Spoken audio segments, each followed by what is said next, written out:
Quando a gente está lá dentro trabalhando, a gente faz tudo, mas tem pouco tempo para refletir sobre o que é o nosso trabalho cotidiano. Mas chega uma hora em que a gente precisa parar. Precisa parar para pensar no que a gente faz com as nossas classes, com os nossos alunos e com o tempo que a gente passa aqui, no espaço da escola. E essa hora é agora. Chegou a hora de parar para pensar e colocar a escola em discussão. Vamos nessa?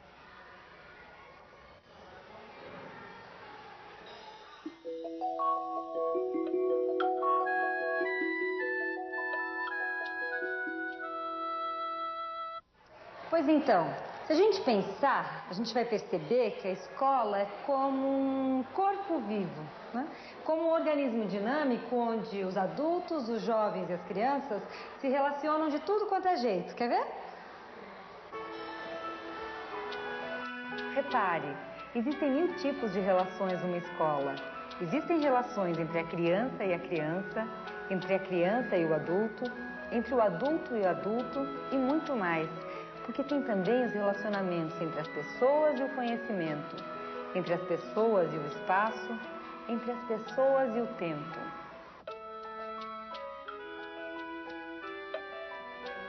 O tempo. Não vale a pena a gente pensar na nossa relação com o tempo? Você já pensou como você administra o seu tempo na escola? E como você dimensiona o tempo na sala de aula? O tempo e a escola, né? Isso dá o que pensar. Na escola, tudo é uma questão de tempo. O tempo do ano letivo, o tempo do semestre, o tempo da aula, o tempo da prova, o tempo regulamentado no calendário escolar, o tempo dos intervalos e das férias. E, sobretudo, o tempo mais importante da escola que a gente mal consegue medir. O tempo de aprender.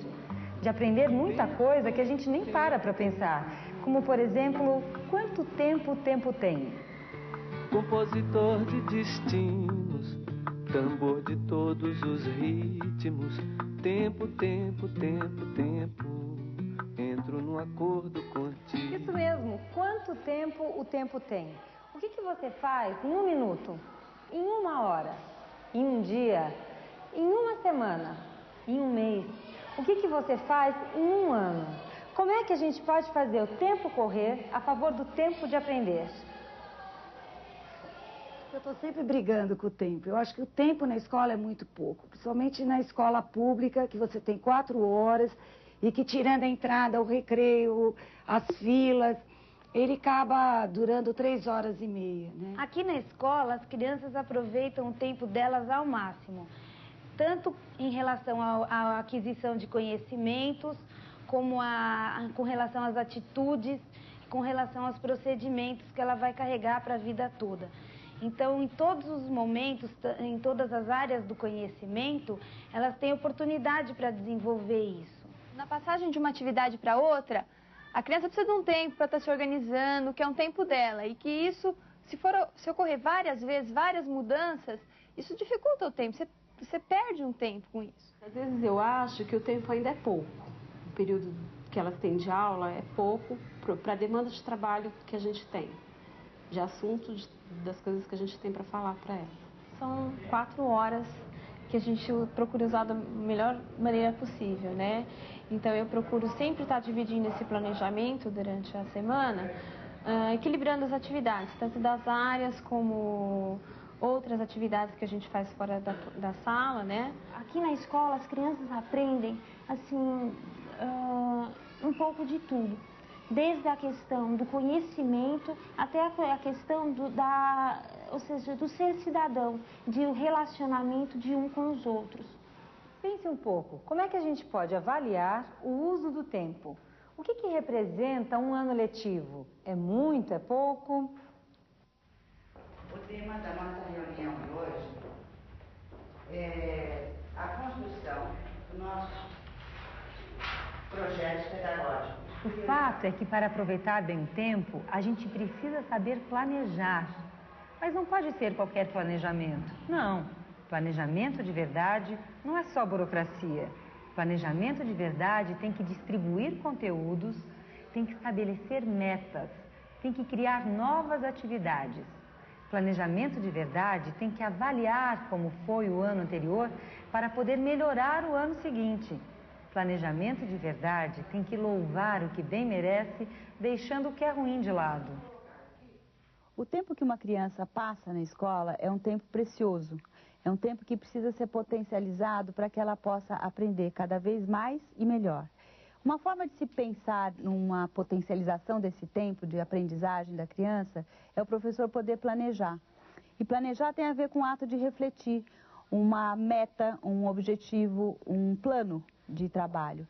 Esse planejamento ele vai evitar que a criança desperdice seu tempo com atividades que são repetitivas, sem sentido ou mecânicas. Por exemplo, fica horas copiando alguma coisa da lousa, sem que nem ela entenda qual que é o sentido dela estar copiando aquilo, e uma situação de aprendizagem onde ela, na verdade, não está aprendendo nada a não ser um pouco submissa àquele tipo de cópia ou de ação. Quando o professor planeja, quando o professor pensa no que já passou, no que os alunos já aprenderam, no que eles precisam aprender, isso é, ele pensa em objetivos, ele pode estar potencializando esse tempo de aprendizagem.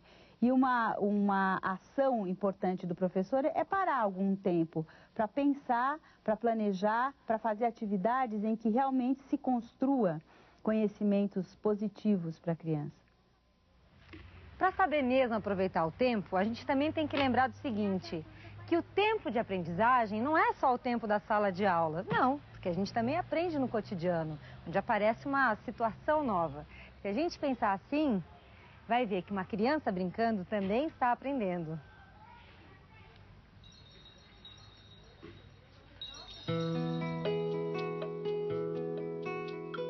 Toda criança tem o tempo todo. Tem tempo disponível para aprender. E esse tempo não é medido pelo relógio. É um tempo que acontece dentro de cada criança. Um tempo que pode ser silencioso ou muito barulhento. Que pode ser solitário ou em grupo. Mas que, de qualquer forma, é um tempo que deve estar presente na sala de aula o tempo inteiro. O tempo de aprender não é um tempo burocrático. Não se pode amarrar o tempo numa rotina rígida de horários, minutos, segundos e intervalos todos bem medidinhos, né? A questão do tempo também não pode ser uma coisa de deixar o tempo rolar sem que se faça nada. Existe uma sabedoria no uso do tempo. E essa sabedoria está associada a uma forma de se entender como a criança aprende. A criança aprende em todas as horas. Só que você pode potencializar isso. E esse tempo é o tempo onde a criança tem um problema para resolver, tem uma informação que ela precisa adquirir, tem montes de conhecimentos que ela precisa aprender e se relacionar.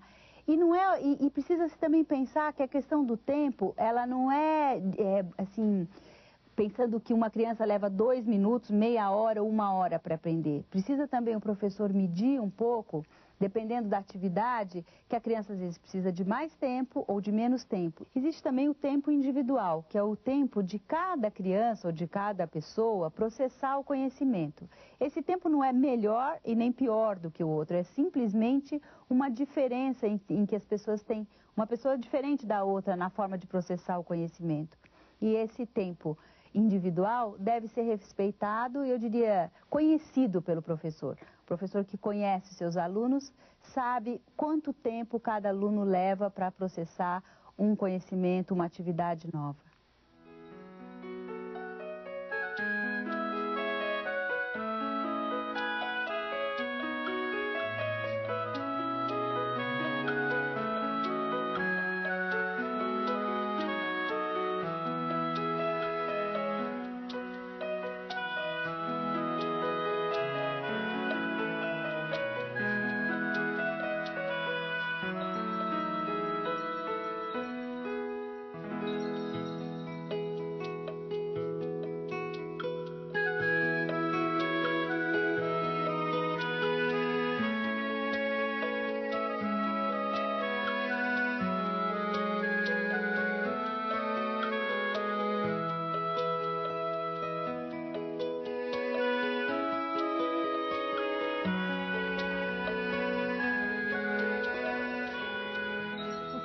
tempo na escola é um tempo precioso e não pode ser usado só para passar o tempo. O professor que descobre o tempo de aprender trabalha com o tempo a seu favor. E às vezes nem percebe o tempo passar. Até o nosso próximo encontro!